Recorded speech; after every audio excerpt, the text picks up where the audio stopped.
You don't start things and not finish them. You don't quit. There's nothing that comes out of quitting besides knowing that you didn't finish. We finish everything. You start it, finish it. If you're going to do it to try to be the best. Not to be better than other people, but to be the best for you. You grind hard so you can play hard. The work you put in will pay off. It could be a year, it could be 30 years, but you keep grinding. Welcome to Big Reptile Talk. Yo. Welcome to the podcast. This is Big Reptile Talk. Before we jump into the podcast, we got to give some love to the sponsors. So as always, please make sure you go check out Ozzy Boyd's, some of the best ball pythons on the market. He makes just incredible animals. And right now, I believe he currently has a fundraiser for a hospital. So please go support him. Check out his snakes. They're insane. And tell him Derek's Reptile sent you. And of course, if you keep reptiles, keep them in style, especially if you keep venomous reptiles. Venom-proof cages, just some of the best cages on the market, man. So just make sure you go check them out. And here is another aspect of the business that I think we forget. Shipping your reptiles. If you make animals, of course you have a customer base, so let's ship your reptiles. Take care of your reptiles. You focus on making just amazing animals and let's ship your reptiles. Focus on getting your animals to your customers. So as always, just welcome. Excited. Let's check and see. Shout out to the people that are showing up in the chat. Morbid Retics, how you doing today, man? Bosa Balls, how you doing? Mark's Reptiles, man, you over there crushing it on Instagram. Where you at now? Ain't you almost at like 100K, man? You over there killing it. Moon over Miami, man. What is going on? My animal house, much love, man. Thanks for that share. I appreciate that. Mr. J, man, what's going on, man? Shout out to the early birds, man. I got nothing but love for you. Now, I'm excited about this podcast because this young lady, she's a artist and a reptile enthusiast. I've been wanting to get her on for a while, so let's bring her on. Adeline Robinson Art. Adeline, how you doing today? Howdy. Great. I'm doing good. How about you? I can't complain. I'm excited. I'm off from work, doing a pod, just doing what I love. Good. That's the best. It's really the best feeling in the world, isn't it? Right. Now, I'm glad you're here because I gotta ask. You're in the reptile hobby. So what was that first reptile that just really set it off for you? Honestly, I've dabbled a lot. So initially, I started out with snakes. My parents had snakes when I was growing up, and so it was just something that fascinated me. Obsessed with snakes.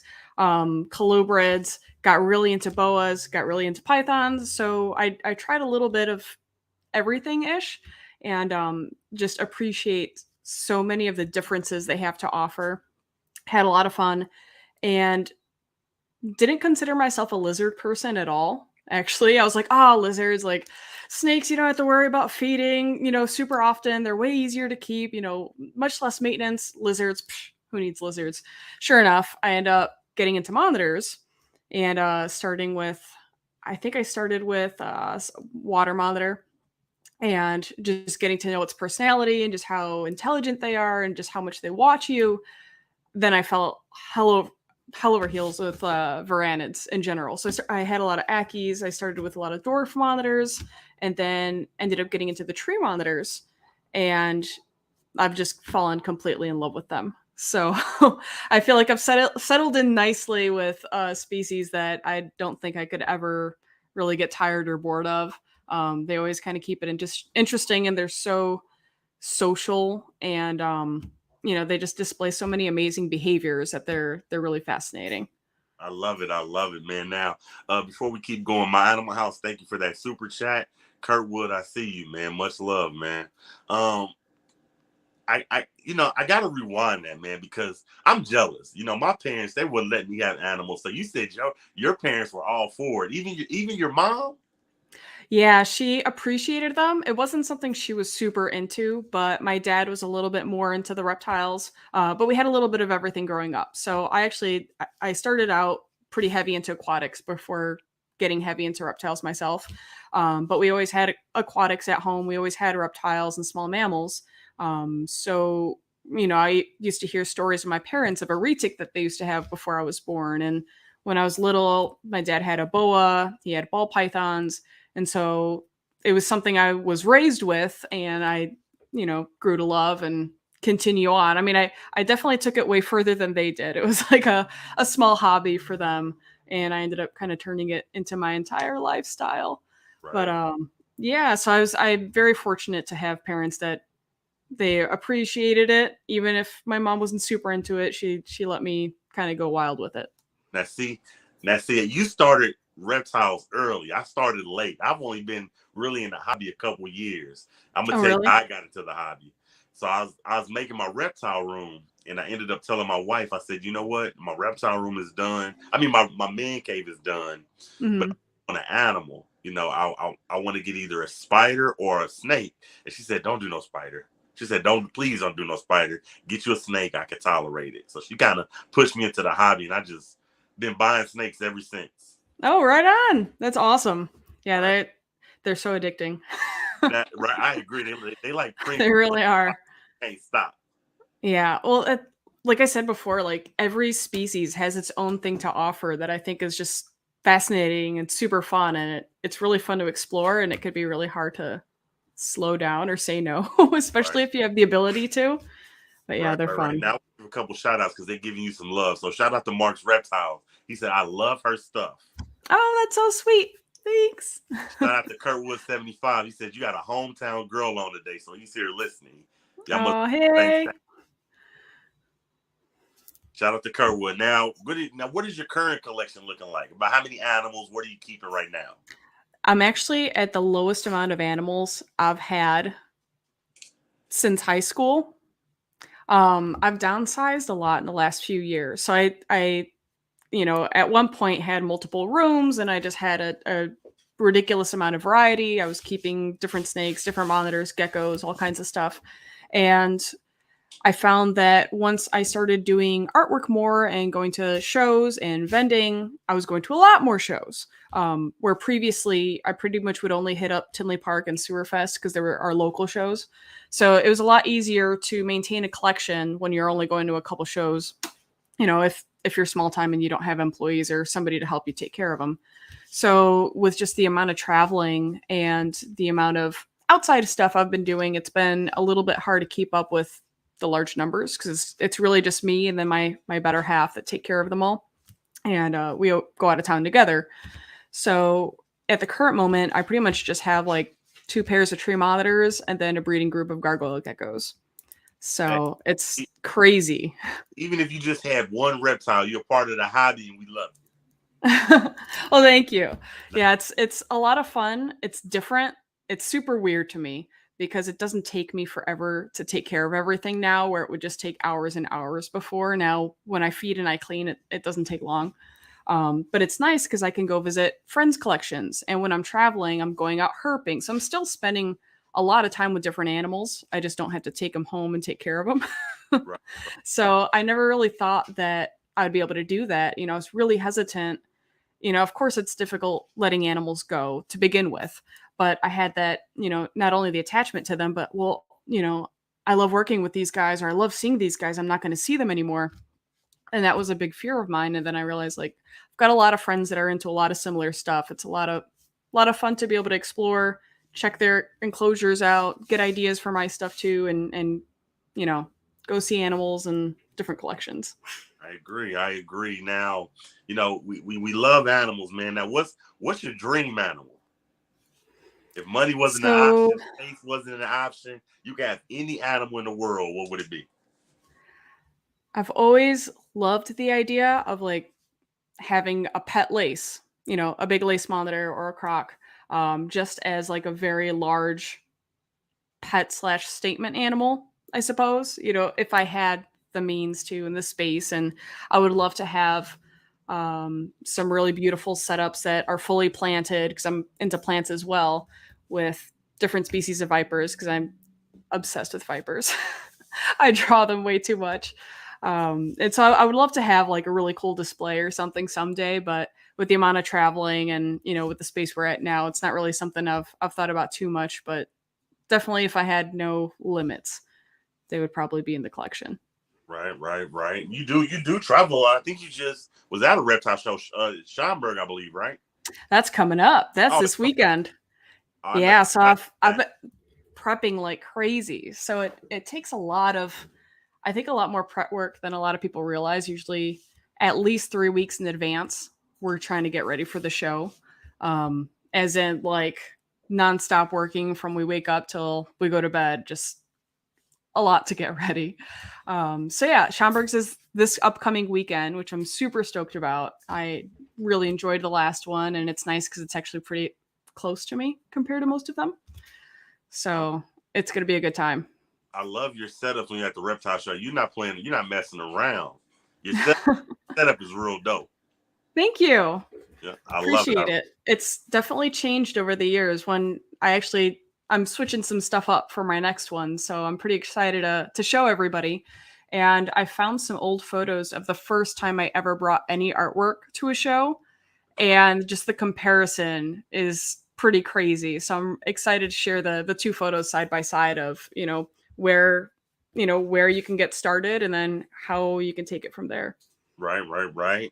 Now, we're gonna get into the art, in a little bit because that's the meat of the show.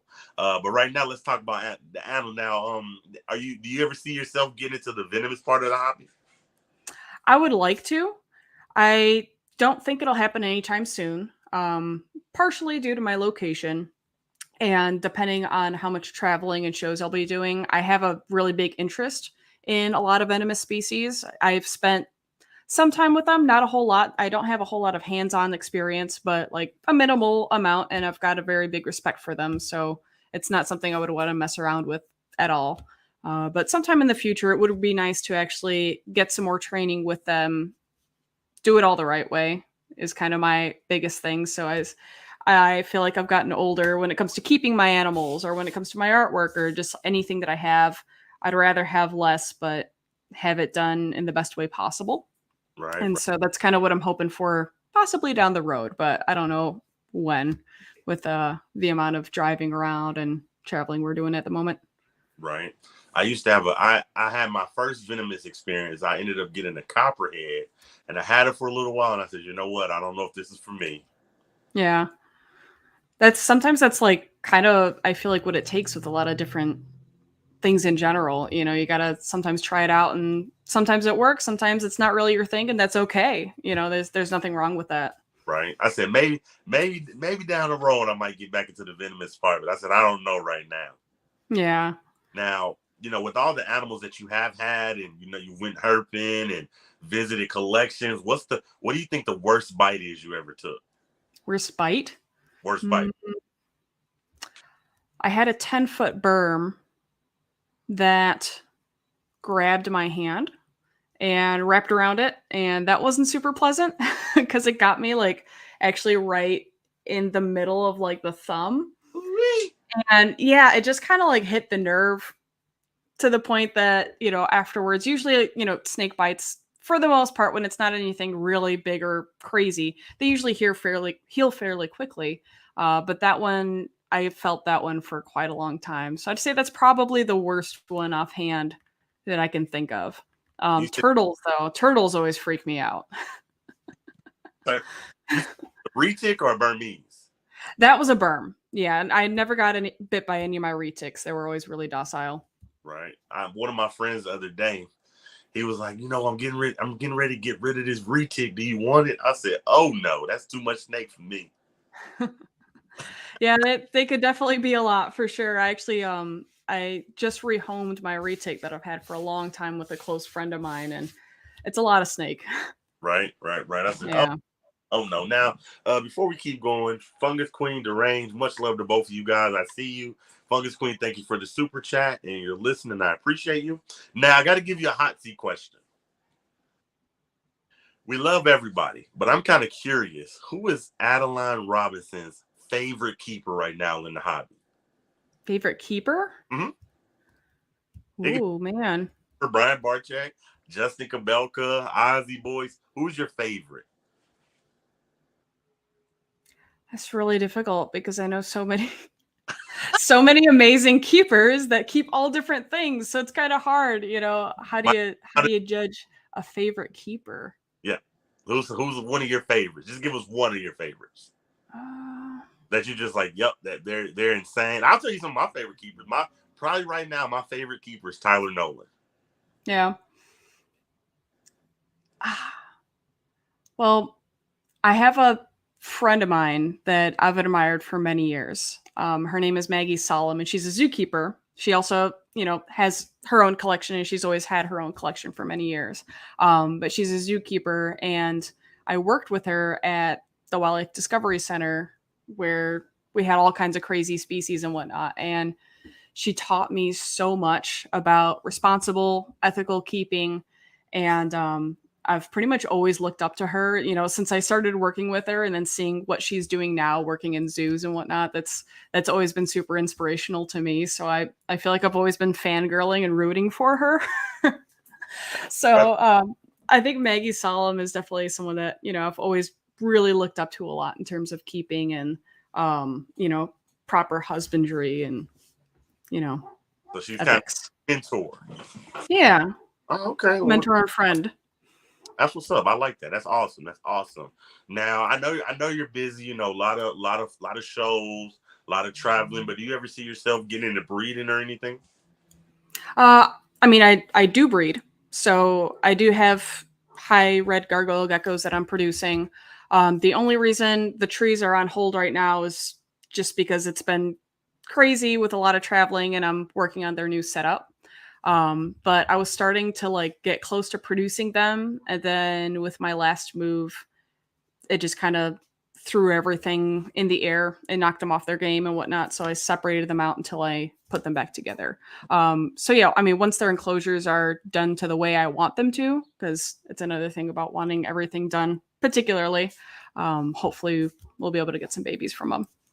I like that. I like that. So you're breeding geckos. Yes, All right. yes. Well, Tiki, hey, shout out to Adeline Robinson. Tiki geckos. He needs to hit you up and get some geckos. I actually recently drew one of his geckos, so I'm a big fan of Tiki's. They're great. Yeah, definitely some good people over there. Now, I want to talk about your art, man. You know, how long have you been an artist? Because, like I said, your work is insane. So this is to me, this it looks like this is like years and years and years and years of work. Like, how long have you been doing it? Thank you. Since I was really little, so I can't really remember like when I started drawing in particular, but I've kind of always been drawing a bit. Got really into it in high school. You know, I was taking my art classes and spending a lot of time in the art room, you know, during my lunches and whatnot. But I actually stopped for a very long time. I stopped from about 2011 till 2018 or 19. I would maybe draw like a little doodle once a year, a couple times a year for some friends. But I ended up getting it back into it in like 2019, really. I started doing the Inktober challenge. I had been following it for a few years and wanted to try it out. So, for those that aren't familiar with it, it's a prompt list for every day in October for artists. So, it's just got a bunch of different words, and you do a little drawing based on that theme of the day for every day in October. So, me being really busy, I was working a full time job. I was doing little 1 by 1 inch squares, and I started posting them to my personal Instagram. And a friend of mine was like, "Hey, do you have an art page?" Like, no, you know, I don't really draw much. I don't think anybody would care. But that kind of got me thinking, hey, maybe I should start one. So I did, and started drawing more and started drawing more. And got to the point where I went full time with it, and now that's what I live and breathe and do every day for the most part. Yeah, y'all hear that? That's inspiration. That she does full time. That there is she's her boss working for herself. Now I want you to inspire people. You know, what were you doing before you were doing an artist? And you know, how was it like transition to saying, you know what, maybe I don't want to do that. I'm gonna work for myself full time and do art. So I actually, what kind of pushed me into it was I moved away from the animal community. So I've been working in pet stores and with animals since I was about 14, and worked in pet stores my whole life. Worked at the Wildlife Discovery Center, was training, doing training with horses and teaching riding lessons. So very animal heavy. Animals are my life. They're what I live for. So my whole world revolves around them. I ended up getting a job offer and ended up taking it to be a graphic designer at an auction house out in Indiana. So I'm from the Chicagoland area, if you guys don't know. So I got an offer. We ended up moving out there and working. And the first 6 months were great. Everything went pretty smoothly. But after that, with the management, things just went downhill fast. Sorry, don't mind my dog. And they weren't treating any of their employees well. And I was just getting really depressed. I miss my community. I've got all my friends out here that are into animals. I've got the pet store that I've worked closely with, and, the show community, everything. I was away from all of it. And I was working this job I hated, and it was beating me down horribly. So I got to the point where I started drawing on the side a little bit to try to find something to bring me back to the community a little bit. And with those drawings, they kind of picked up more and more, where I had friends saying, "Hey, would you draw my snake? You're obviously into animals and you draw. So if you wouldn't mind drawing some of my animals, that would be great." So it sort of started picking up from there. Next thing I knew, I was doing logos. I'd get home at 8. I'd work till like 2 a.m. on people's designs, and got to the point where I was actually making more doing freelance work after work than I was at my 9-to-5 salaried job. That's So that's inspiration. That means, hey, I'm not doing no dead end job. I'm going to work for myself. That's inspiration. yeah, Like that. it was terrifying, but I was like, you know what? I'm spending 5 days out of the week, 9 to 5. It's really turning into way more than that, doing something that I'm not happy with. And in a really toxic community, I was like, I need a change. I can't keep doing this. It's awful. So I quit. And it was the best decision ever, because next thing I know, I'm actually creating a schedule for myself. I'm drawing what I want. I'm doing what I want to do. And I'm back in the community that I love so much. Even though I'm in another state, I'm still connected. And that was actually right before everything got shut down. So I went full time in February of 2020 and was getting ready for my first show at Tinley Park. I was hoping to do the March Tinley. And, of course, everything got canceled. And so I was going live every day. I was doing these little tiny, actually, here's one of them right there, little tiny canvases once a day to kind of keep some people company and hang out. So I knew a lot of people were stuck at home and, were by themselves. So I was like, why don't I just draw and we'll all chat and hang out together? So it was a lot of fun doing that, and just chatting, meeting more people, drawing more animals, and here I am. Right. I love it. Now tell the people what you use, because I'll be honest with you, I'm kind of old school. When I think of art, I think of somebody getting a canvas and using paint brushes, but that's not what you do. You have what are those color pens, and what do you use like that? What are those? So these are, let's move the mic a little bit so you can see, Copic markers. So they are fine art markers, and they're alcohol based. Oh, awesome. So they are really fun to play with. They have kind of become my main medium. I've done a lot of painting with acrylic. I've done painting in oil. I always loved it. I've worked with pastels and I always enjoyed it. But when I started playing with the Copics, it was something really new that I had never done. And I just kind of took off with it and had way too much fun with it. So they aren't cheap. They definitely are an investment, but it is what I do for work. And so a lot of people are like, "Oh my God, I can't believe you spent so much on markers." I'm like, well, it's very worth it. So they're pretty much the best fine art markers that you can get. And they're a lot of fun. Now I gotta ask, because we know you sell your artwork and all that, but I'm kind of curious, because I got that, that salesman mentality, like I'm a hustler. So Hmm. I'm kind of curious when you're at like your expos. We know you're doing your art, but are you selling like starter art kits? You know, like the Adeline Robinson art kit. Not quite. So I am selling coloring books. So that's about as far as I've gotten in terms of, a do your own art thing. But that's the thing is it's a two-person team. It's me and my boyfriend, and so we're both working on this together. And there's a lot of time that goes into everything, and it goes by very slowly because not only do I have to create the artwork, but then we have to photograph it. We have to make sure it's edited and made as the original, and then get that cut out, get prints and stickers made. And then I'm also doing commissions as well. Now we're doing the coloring books. And I know we do want to expand to some other avenues as well, just because it's really nice to have a bunch of different things available. I'd love to be able to do kits and, do some more DIY or tutorial type things. Um, it's hard though because I'm stretched a little bit thin between all of it because there's a lot to do.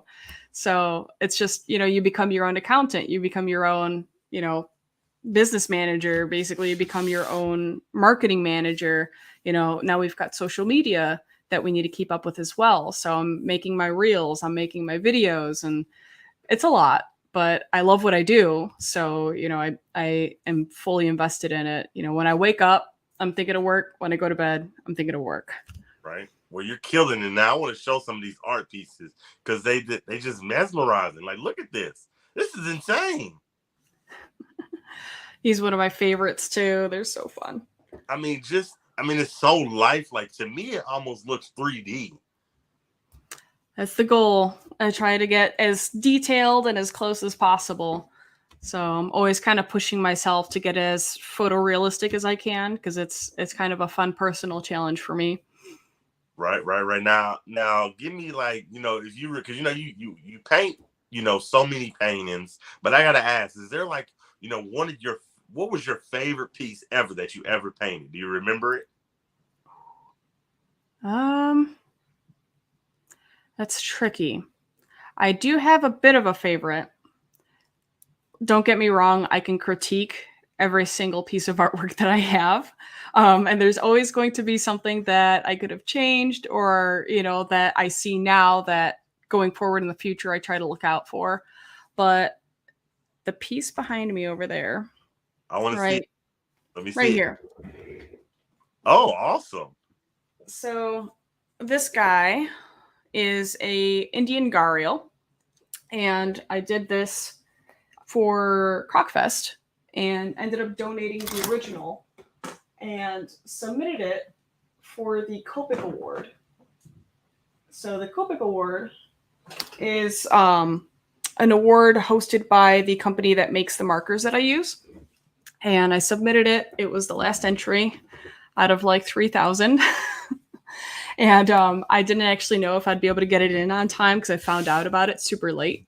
And so, I'm on the computer and I'm trying to submit my drawing, not really thinking anything of it. I didn't think that anything would happen. They've got like 3,000 something people in there, so I doubt my piece would do anything. So I forget about it. And then months later, I got an email of like, hey, the winners are announced. I'm like, oh, that's cool. I didn't think anything of it. Oh, I'd like to go see what the winners are. I bet there's a lot of really cool stuff. I'd love to just go see the artwork that won the award. And so I'm like scrolling down and there's the, overall champions and, first, second, third place and whatnot. And then they have the regional area and I'm going down the regional awards. And then the gharial pops up. I'm like, that's not right. Like, that's a mistake. Like, why is my piece on here? I thought that like maybe I clicked on something or like that I clicked on my entry or something and it popped up. But lo and behold, so for North America, the regional award, the gharial won. And I could not believe it. And there was a really nice note from the judge. And they ended up sending me this set of markers and then these here that, have the Awesome. Copic Award on there. But yeah, so that one's very very close to my heart because I never expected that in a million years. So it just really threw me off guard. Nice. I love it. I love it. Now, I want to have a little fun. I want to give you a hot seat. Shout out to Kurt Wood. He says he has a piece of yours. Oh, hi. I hope you like it. Now, I want to give you a little hot seat question. You know, you Mm-hmm. make amazing pieces, but if you could sell any celebrity in the world a piece of art, who would it be? David Attenborough. Okay. I think I would probably want to gift it though. You just want to. Probably. Yeah, I would want to give him a piece. Yeah. Okay. He's just amazing and super inspirational. That's what's up. Well, we gotta DM him and be like, hey, go get some of this art. You missed it. Yeah, I need to find a way to send him some fan artwork.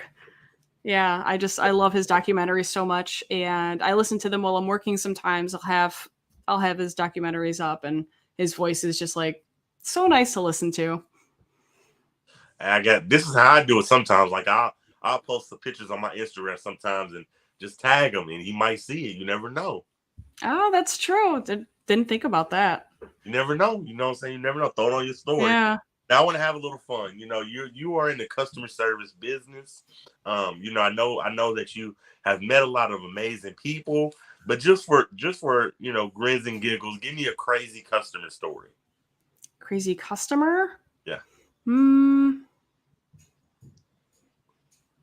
I mean, I tend to have a surprising amount of people that will just message price. Like no context, no like, hi, could you draw my pet? Or like it will just say like price. And so that kind of cracks me up sometimes. Or like sometimes kids will demand that I draw their animals. So like one kid was like, you need to draw my gecko. And I'm like, hey buddy, like I work off of commissions and I'm going down a list, maybe someday, or I don't know, whatever I wrote. And he's like, look here, I'll give you $20.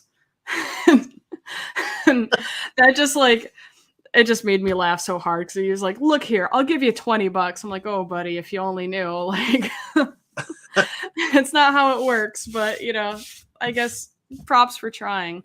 Outside of that though, a lot of my customers and my clients have been really wonderful to deal with. So I've been very grateful for that because I am in some groups, with a lot of my friends that breed, and seeing some of the questions, people are getting on Morph Market and not reading ads whatsoever. And like some of the stories are just hilarious. But yeah, I've been very lucky You gotta with my customers. you gotta have a little fun when you get those messages that say price. You gotta say 10 billion.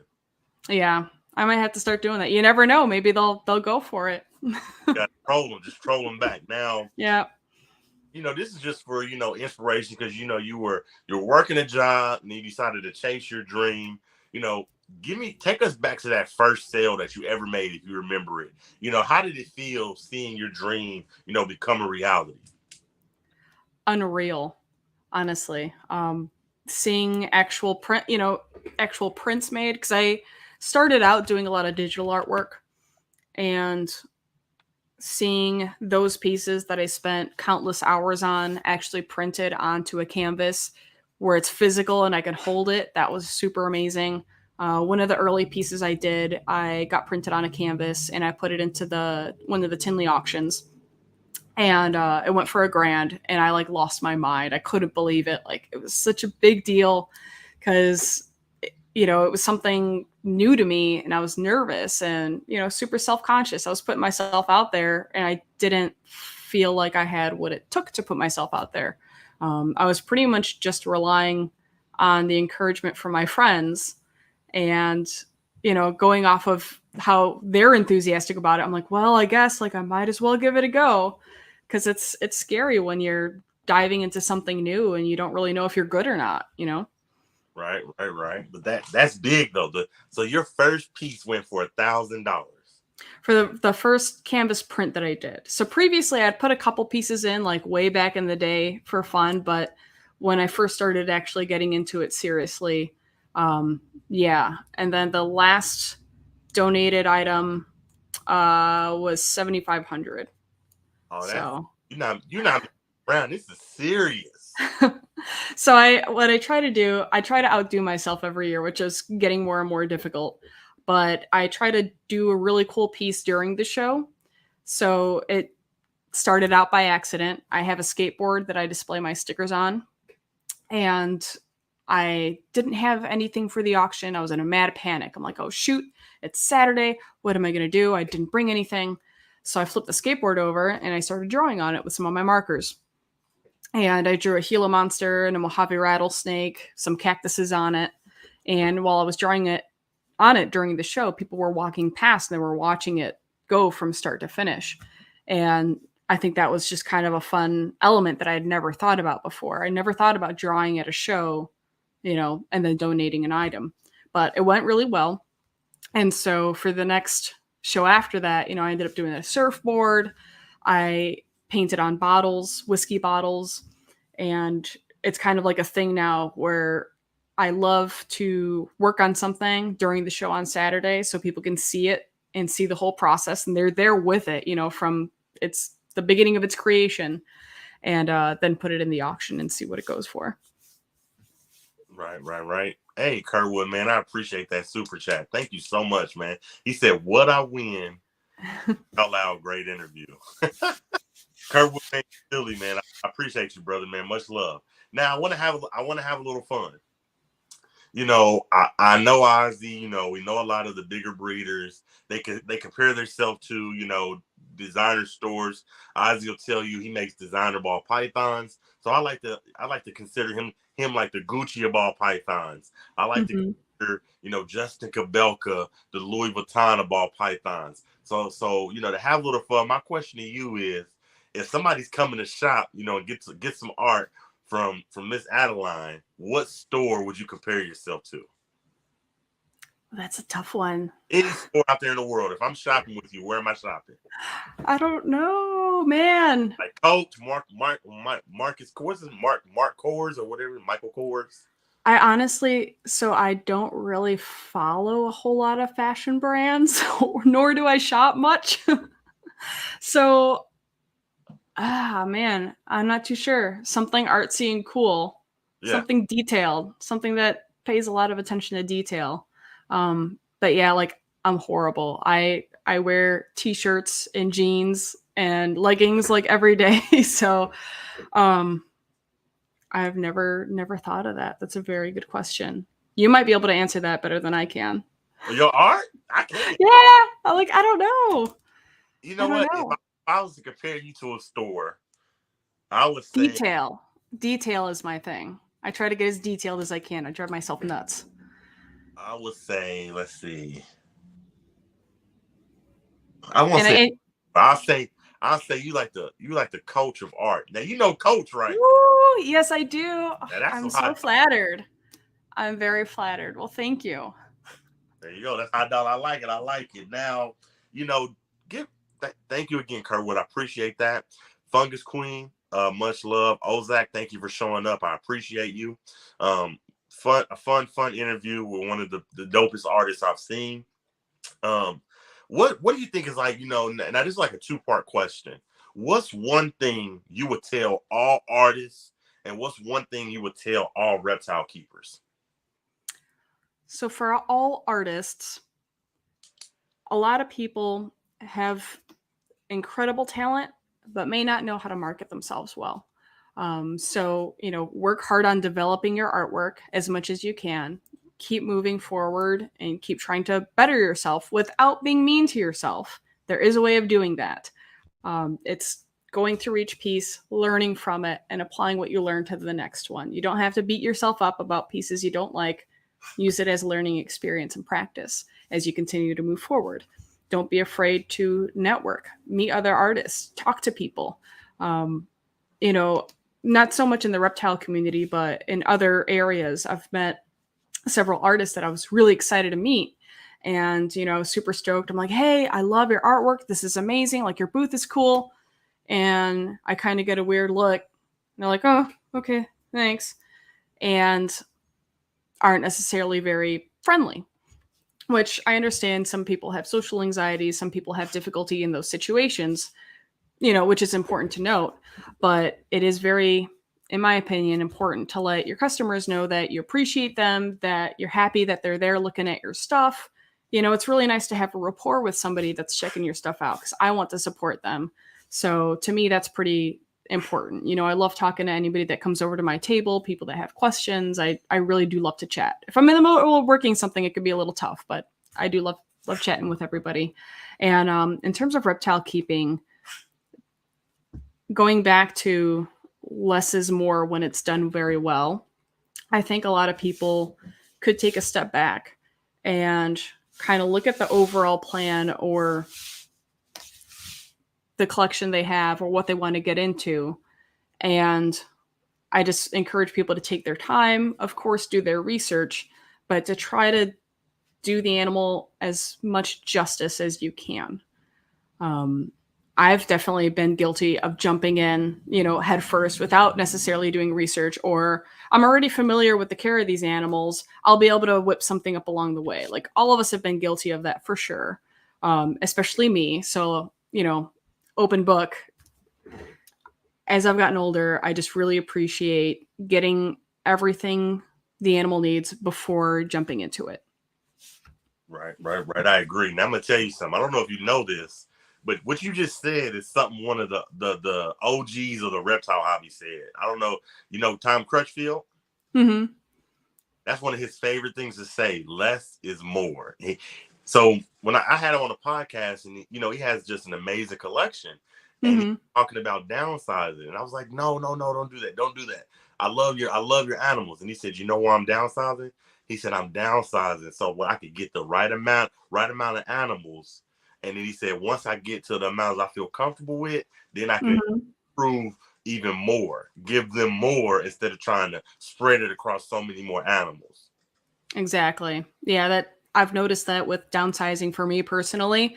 I, outside of feeding and cleaning, that's all I was really doing because I had so much to take care of. You're just feeding and cleaning and feeding and cleaning, and you're just repeating the process. And sure, you might get an animal out here and there to mess with, but it's not very often. You can't sit and play with each individual one while you're feeding them or watching their behaviors. And since downsizing, it is insane the amount of difference I've noticed in my monitors. So the boys are very social. The girls are pretty skittish, so they're still skittish. I think that's just their nature. But the boys are coming out. They're really excited to get out of their cage, to interact. And I have the time to spend with them, during feeding time to continue socializing and working with them because I'm very hands off. I used to be very hands on. Everything needed to be friendly. Everything needed to be tame. Everything needed to get worked with. And just with, I feel like keeping the tree monitors and more species that you want to be hands off with, I've just really come to appreciate letting them come to me. So I won't ever go in there trying to grab them or trying to get them out. I'll offer my hand out and I'll bring some food until they get comfortable to the point that they want to explore. They want to come out on their own, even without the food, because they trust me and they feel safe. So it's just a huge shift. And in my opinion, it's way more satisfying than having an animal that, has been worked with a ton and it's just kind of tired of it. And it's like, okay, I guess like you can get me out now. That's fine. Having an animal that seeks it out on its own accord is really cool. Right. I agree. Now, a couple comments for you. Ozak said, your Euromasty from Aries was beautiful, girl. Oh, thank you. I spent so much time on that one. That was a tough one because I did not really pay attention to the incredible amount of pattern they have. You look at the picture and it's a beautiful animal. And then you look at the picture and how to recreate it. And that is a totally different thing. I never realized like what a labyrinth of pattern they have. And it's amazing, really. But yeah, that one took some hours. Really proud of that one. Thank you. Will's Hella Heat said, surprise, no one said she was Dick Blick as he is designer name. I mean, who's Dick? So Dick Blick is an art supply store. And that's a very good point. I haven't been to one in a while. There's a couple of them out this way. But yeah, it's an art supply store, specifically to artists. And it's a really good store. Man, thank you for reminding me because now I'm gonna need to take a trip out there. Shout out to Fun Queen Monitors. She said monitors, what types? I have 2 blue tree monitors and 2 black tree monitors. So I at one point I did have Cordensis, so I had the green trees, I had Prasinus, the emerald as well. Uh, I had Kingorum, I had Ackies, water monitors, and just kind of downsizing to these 2 species and these 2 pairs now is definitely been interesting.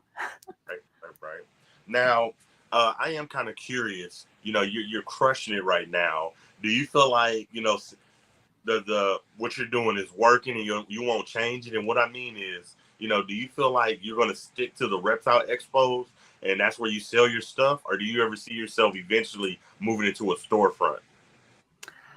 I don't know if I will ever do a storefront just because I do like to travel and move around so much. So that would kind of be difficult. I am very fortunate though. There's a pet store that I used to work at that I still work very closely with. And I've got a little setup there. So anybody local, if they want to pick up some artwork, they could always get it at the store. And they've got they've got stickers there, they've got prints, they've got the coloring books there, which is awesome. I do sell to several shops, and so they have my artwork there. Yeah, I don't think I'll ever do storefront. I mean, possibly, but I do want to expand in to different avenues. I started out with aquatics. I feel super guilty because I don't have a whole lot of aquatic art, even though that's something that, I kind of specialized in for a very long time. So I worked at an aquatic shop for 8 years and simultaneously was doing reptiles as well.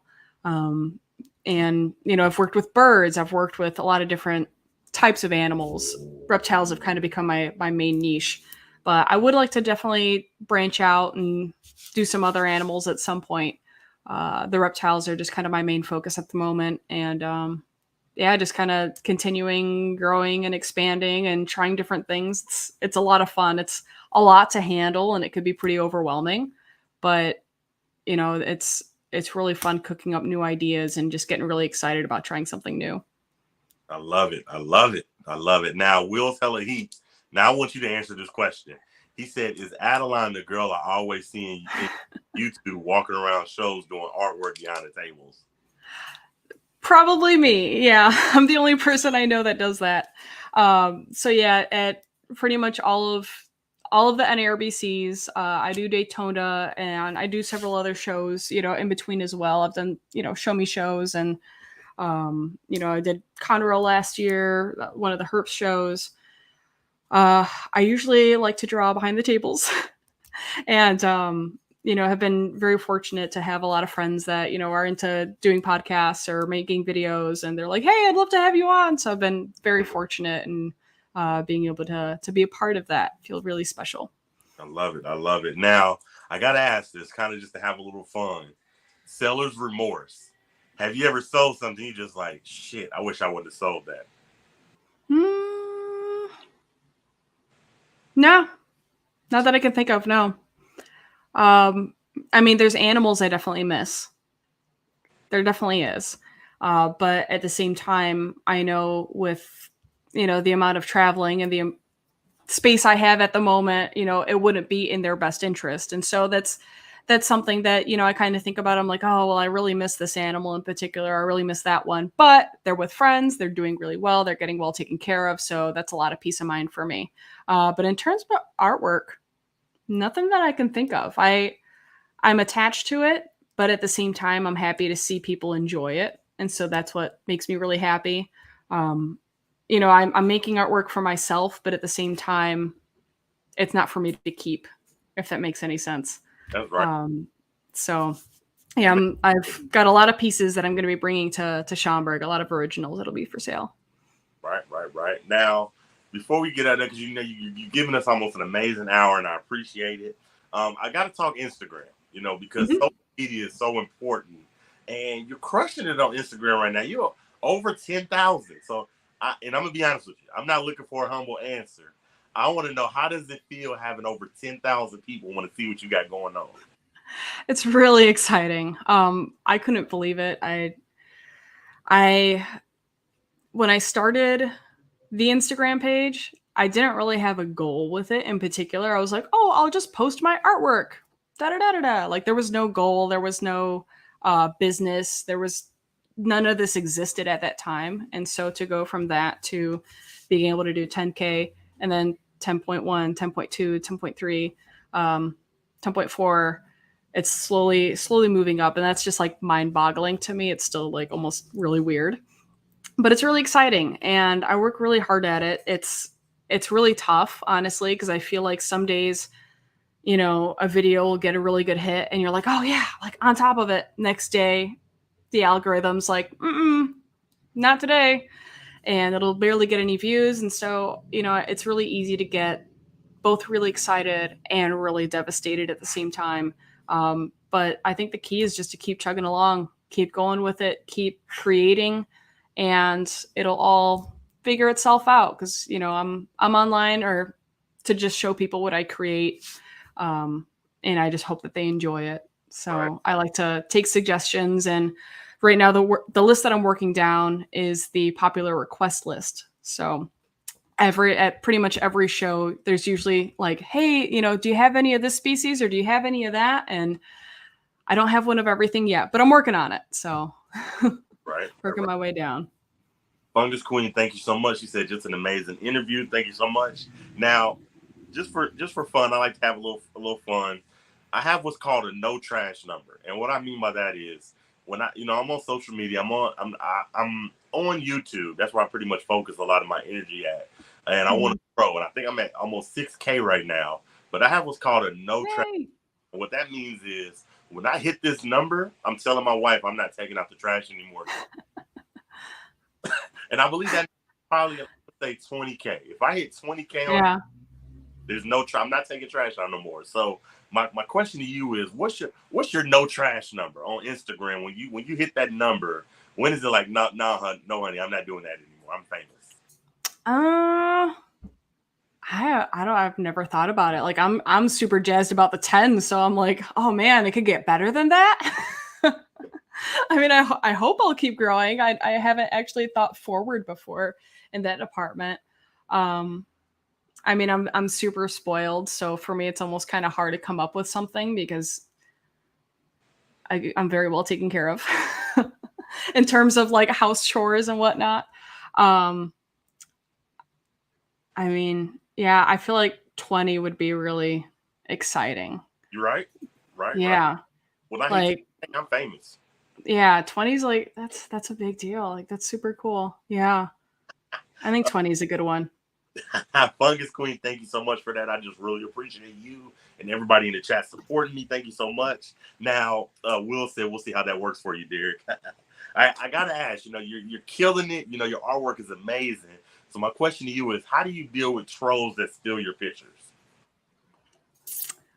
So there's a lot of scammers, and everybody as a heads up, there's a lot of scammers that will take logos from different reptile artists and they'll slap it on a page. They'll say they sell logos. They want you to send them money and, with delivery of logos. And of course, it never happens. And so definitely just as a warning in general to everybody, if you ever see a page that's messaging you saying like, hey, I make logos, I don't know anybody that does that. And it's a fairly small community of us reptile logo artists. And yeah, nobody does that. So just make sure that, if you do happen upon a profile and you want to get a logo done, that it's from somebody and their actual page, and you'll be able to find their contact information and talk to them or get references, find their website, whatever. So I had that done a few times with some of my logos. And, it sucks because you can report them, but it doesn't really do anything. They don't always get taken down. And so I kind of stopped posting a lot of the logos that I do online just because it's so easy to steal. I have them on my website, but I just don't post them on my Instagram anymore. And I did want to focus a little bit back to traditional work.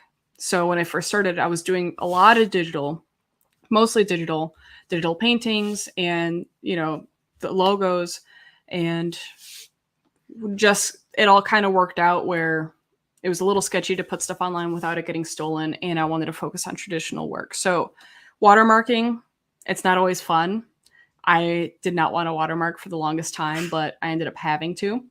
So I have a little watermark on my pretty much every time I post an image. I don't really do it on my videos so much, but anytime I post an image, I do a watermark on there. And I mean, knocking on wood so far, I haven't had instances of people stealing my stuff since I stopped posting them online to Instagram. Oh, that's excellent, man. Because we don't like trolls that steal. Yeah, it sucks. But a lot of people steal my tree monitor photos and I troll them back. I love it. Fungus Queen said she needs a logo made, but I don't know who to trust. Right here, I'm a DM you Adeline's Instagram. You need to hit her up. She's good at what she does. Trust me.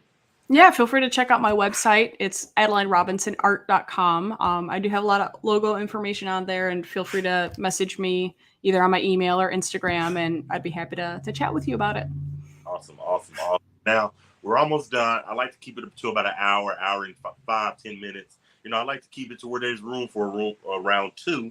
But, a couple more questions. Like, what's something, because you've been doing art for so long, what's something the you version of yourself would tell something that you in the past you? What's something that you wish you could tell yourself in the past?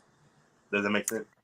Yeah. I would greatly encourage myself to keep drawing during that lull, because you don't get better without practicing.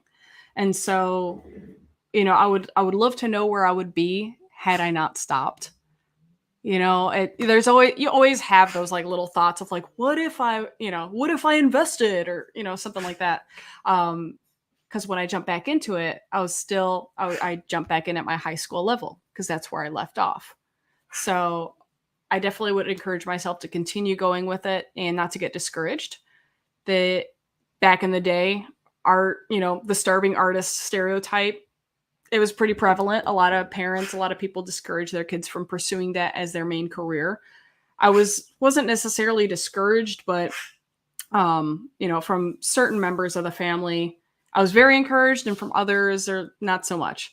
So, not to let that get to heart, because everything changes. No longer are the days of having to get jury to get into a gallery and that being the only way people are going to see your artwork. So now with social media, with shows, with being able to get out there, with networking, it's such a big, big world that I never even knew existed as a kid. I love that. I love that answer. We're almost done. We only got two more questions, but I want to let you know you're killing it. I thought of a story that's even better. I feel like you're like Justin Kabelka. I feel like the Kabelka of art. Well, shucks, I'm honored. Thank you. Right now. It's a big compliment. You're very welcome. Eric, thank you so much for that super chat. I appreciate you. Thank you to everybody for the super chats and just showing up. Eric B said, I'm at work listening. Thank you so much, man. I appreciate it. Now, I want to have a little fun. And not to be too personal, but it's kind of ties into the question. If you don't mind me asking, how long have you been with your boyfriend? So we've been very good friends for about 8 years. And then we've been dating for like 4 or 5. Perfect. Now, so you've been with him for 4 or 5 years. I want to know, what's the best reptile related gift he's ever got you? Permission to get anything I want. I feel like that right there is so not necessarily underappreciated, but like of all the like, let me ask my wife, scenarios, I've never had to, like, obviously we're partners. We talk about things, but I've never been gotten in trouble or like have been discouraged from getting anything in particular that I wanted to try out. So he's actually the one that kind of got me into the tree monitors.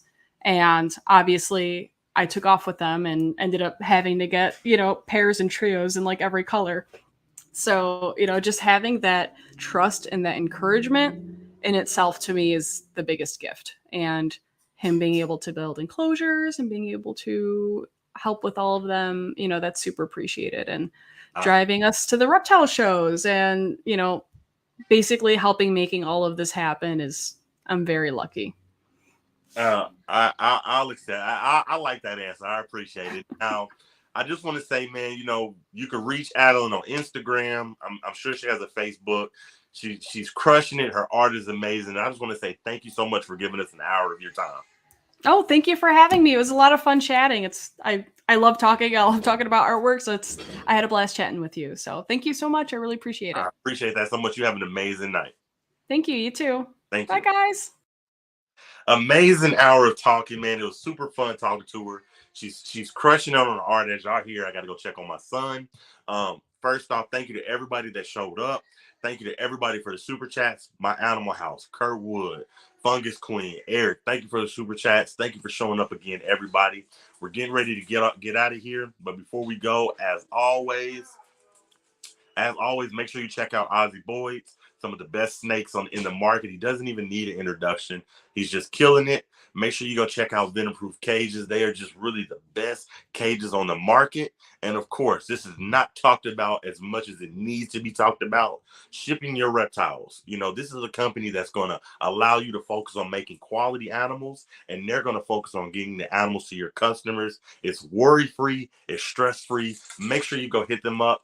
Give them a call and just check them out. Just an amazing company, and you're going to be just happy with what they got going on over there.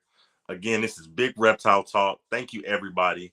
I will definitely send you her link. Moon, thank you for sharing me out. Kurtwood, I appreciate you. If y'all are still here, make sure y'all head over to Iron Dog Show, Iron Animal Show. Go give him some love. This is a community. We support everybody.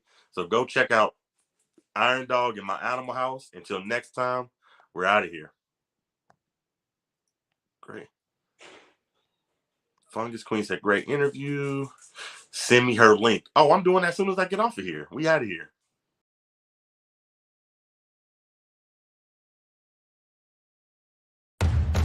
You don't start things and not finish them.